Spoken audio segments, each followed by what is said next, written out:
Yo, YouTube, what's up with your boy? Sports and Fitness Rants. I'm back, guys. Click that like button. Subscribe to my channel. What's up, y'all? Welcome back, guys. Welcome back. Got another great video for you guys today. As usual, man, you guys know the deal on this channel, man. We must continue to set the record straight. Stop the lies. Stop the narratives. Stop them from rewriting the history. And in this video, we're going to talk about how LeBron James follows D'Angelo Russell's lead to win over the Atlanta Hawks. That's right, guys. D'Angelo Russell leading the Lakers over a win to a win over the lowly Hawks, who are like 30-38 on the season.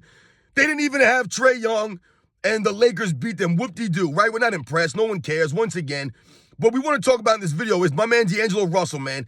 Because these are the guys that LeBron James was trying to get traded, right? This is what people always say. LeBron never has any help. Never has any help. We're going to talk about D'Angelo Russell and the Lakers win over the Hawks in this video, guys. And I want to thank you guys, everyone across the world, everyone across the states has been supporting my channel, guys. I am truly humbled, guys, by all support. And I want to send some special thanks out, guys. I forgot to mention these people who come through with the super thanks for me, man. Mark Darnell. Shout out to Mark Darnell coming through with the super thanks. I am truly humbled, man, for real. Thank you very much. I believe this is multiple times that you've donated to my channel. So shout out to Mark Darnell, man. Thank you once again. I want to shout out to my man Pro Sports Debate, man. He's always coming through on my live streams, commenting on my videos. So shout out to Pro Sports Debates, man. Came through with the super thanks. Once again, I'm truly humbled, guys, by all support, man. So shout out to him. I want to shout out to Arthur Alvaridian. I hope I said your name right, Arthur Alvaridian. Shout out to you once again, coming through with the super thanks multiple times. So thank you very much. Once again, guys, I'm truly humbled. And my man Vernon Lee Warren coming through with the super thanks. I'm truly humbled, man. Vernon Lee Warren, I believe this might have been the first time you've ever donated or a super thanks my channel. So much respect to you. Thank you very much. Everyone who donated to my channel, man, truly humbled, guys. And you guys know what to do, man. Turn the volume all the way up. Hit that play button. Remember, these videos are for educational purposes. And let's roll. So, yes, guys, like I said, man, shout out to D'Angelo Russell, the guy who was on the trading block, right? He was going to get traded before the trade deadline. The man was all upset. He was sulking and stuff on the sideline when he heard that his name was involved in the trade rumors. And once again, another LeBron James teammate comes through for LeBron James, leading the Lakers to a win, like I said, over the lowly Hawks, who were what, the 10th seed in the Eastern Conference at 30-38, I believe they are, without their best player. They did not even have Trae Young. So once again, this win's not really impressive for the Lakers. This win means nothing in the overall grand scheme of the season because once again, it's the inconsistent play of the LeBron James-led teams, right? I've talked about this, guys, right? They win two, they lose two, right? They were on a two-game losing streak. Now they win against the Hawks. And, you know, the funny thing is about this, guys, if you look at the Lakers' schedule, the Hawks won a back-to-back. So if you've noticed, the Lakers have been playing teams on back-to-backs. They lost to the Sacramento Kings that game. The Kings won the second half of a back-to-back. They beat the Hawks last night on the second half of a back-to-back. Meanwhile, the Lakers had, 2-3 days off in between? And you guys know something crazy? The Lakers do not play again, guys, till Friday. They're off till Friday. So they have all these days of rest in between before they play their next game, guys. This is the NBA, once again, looking out for LeBron James and his teams, right? Because they're trying to give the old man LeBron James, right, who they told us was the healthiest he's been in years coming into the season. They're trying to help old man LeBron James, right, and finish the season out strong, right? By giving them all these days rest in between. They're playing teams on back-to-backs while they're coming in on 2-3 days rest in some of these games, guys. It's laughable. If you guys dig into their schedule and you look at their remaining schedule, once again, all these home games, all these days off in between. But last night's game, guys, once again, I'm not impressed with the game.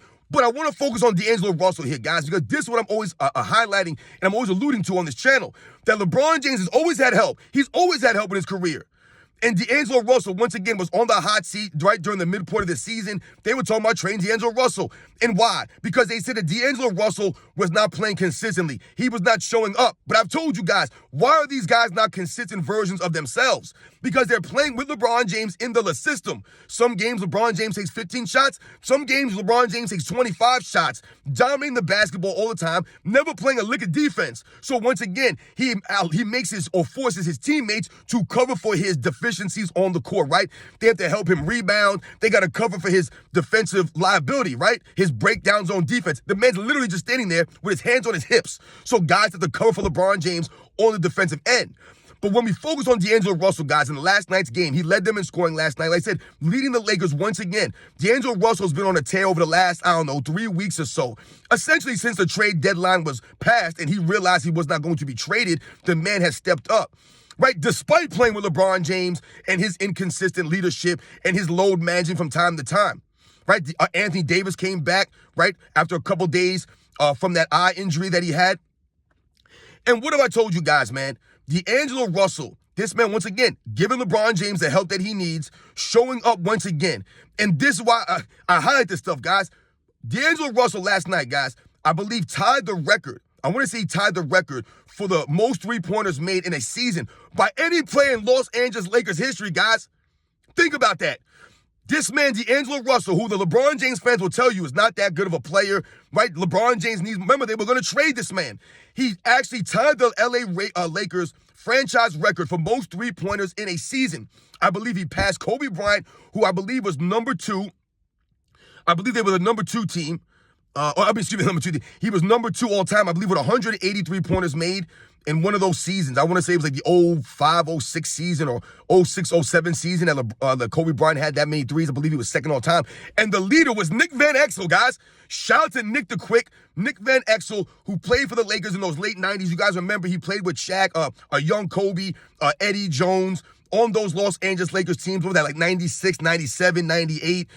Remember, Nick Van Exel was one of the 4 All-Stars that the Los Angeles Lakers had, I believe, in the 1998 season. You had Shaquille O'Neal, Kobe Bryant, Nick Van Exel, and Eddie Jones, all All-Stars on that Lakers squad.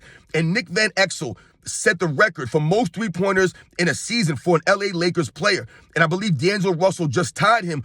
If he I don't know if he passed it, but I know he at least tied the record last night. He made 6 of 10 threes. I told you guys were on a tear lately, dropping 6, 7, 8 threes a game almost. So once again, this highlights and exposes that idea that LeBron James doesn't have any help, right? That these guys are not good players. The problem is, I told you that the force who play in the system around LeBron James, they must adjust and adapt their games to fit around LeBron James. LeBron James has never molded and adjusted his game to help his teammates, right? He'll never take a backseat. I've told you, LeBron James should be playing 20, 25 minutes a game, giving the max effort on both ends of the court, taking maybe 12 to 15 shots a game. But instead, he's going to take his 19, 20, 21, 22 shots a game. He's going to dominate the basketball. He's going to play those 30, 35 minutes. He's not going to play a lick of defense. He ain't going to have no leadership. And the Lakers are going to be inconsistent. What are they, 37 and 32 on the season? Once again, they're the only team, guys, in the playoff picture with a negative plus-minus differential. The only team, guys, with a negative. This is the Lakers, guys. So I told you, they win against the Hawks last night. Not impressed at all. The Hawks didn't even have Trae Young last night. They didn't even have their best player. And the Hawks are 30 and 38.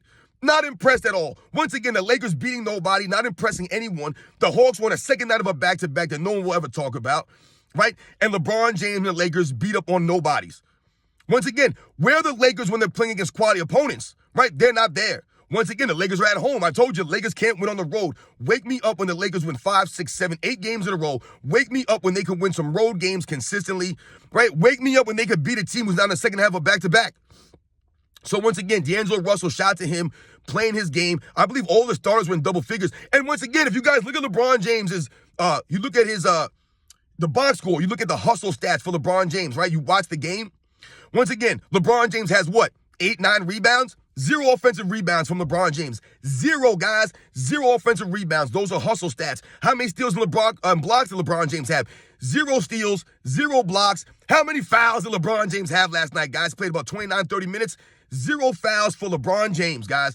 0 offensive rebounds, 0 steals, 0 blocks, and 0 fouls for LeBron James.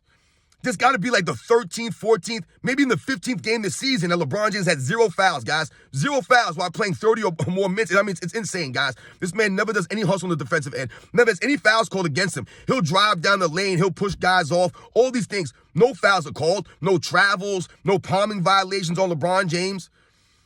No hustle stats. Rebounds, no offensive rebounds. LeBron James out there chucking up his 15 shots, right? I told you, he's always going to have the most shots taken on the team. I believe he was tied for the most shots taken.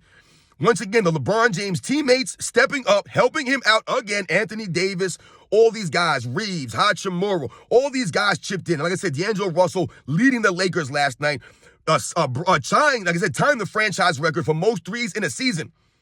Most threes in a season. But LeBron James ain't got no help. He got guys cashing 3 points all over the damn place. Apparently, They're tying franchise records playing with LeBron James, but he never has any help.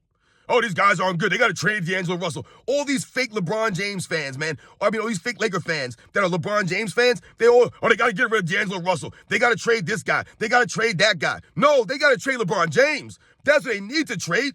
Once again, I told you the Lakers are a better version of themselves when LeBron James is not in there. That's just facts, guys. Those are the facts.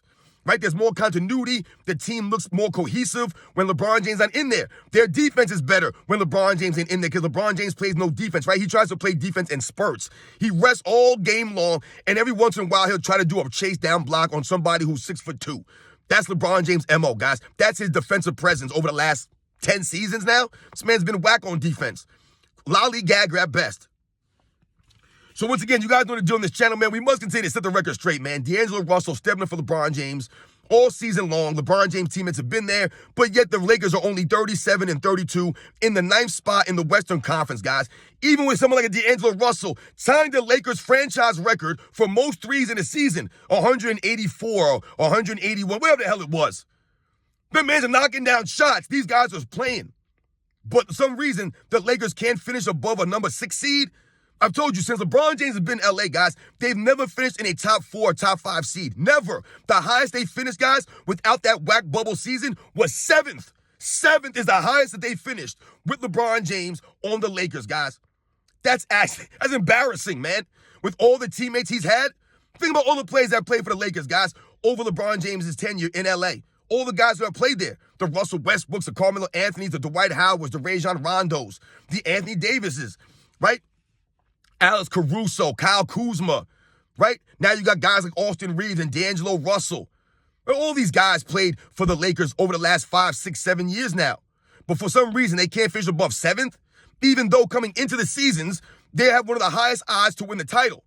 But when the season happens, they're inconsistent because LeBron James, once again, lacks leadership and never allows his teammates to really be effective and help him the way that they need to be, right? They can't be the best versions of themselves because he's forcing them to play around them. I mean, think about it. Even Dwayne Wade, guys, had to study film on Michael Jordan to help LeBron James be effective, right? He had to learn to play off ball to help LeBron James. Same thing with a Chris Bosh, a Kyrie Irving, a Kevin Love. Everyone must adjust and adapt themselves to help LeBron James be successful because he's never done that for his teammates. So once again, shout out to D'Angelo Russell. The man, like I said, either set the record or tied the record for most threes in a season, but they always want to say that LeBron James never had any help. Meanwhile, these guys are knocking shots down all over the place, right? It's LeBron James, guys. He's the common denominator. He's the problem. It's not a coincidence, my friends. It's not a coincidence. You guys know the deal, man. Once again, they beat the lowly Hawks. Not impressed at all. The Hawks are 30-38. They were on the second half of back-to-back, guys. That's very important that we keep that in mind. The Lakers always have several days rest when they're playing these teams. These teams are over back-to-backs. This is the second game in a row they played a team, I believe, on the second half of back-to-back. The Kings on the second half of back-to-back, and now you have this debacle on the second half of back-to-back. Right? I don't know if the Warriors won a second half of a back-to-back or not. But at least 2 of those last 3 games, the team was on a second half of back-to-back. And like I've told you guys, the Lakers are off till Friday. They're off till Friday, man. Are you kidding me right now? 4 days in between their next game? What are we talking about here? This is why the NBA is soft, guys. You actually have dudes load managing and crying about a schedule when they have all these days in between. It's a joke, guys. The Lakers are playing, 2 games in a week? 2 games in 10 days? Stop it, man. Not impressed at all. You guys know the deal, man. I'll catch you guys on the next one.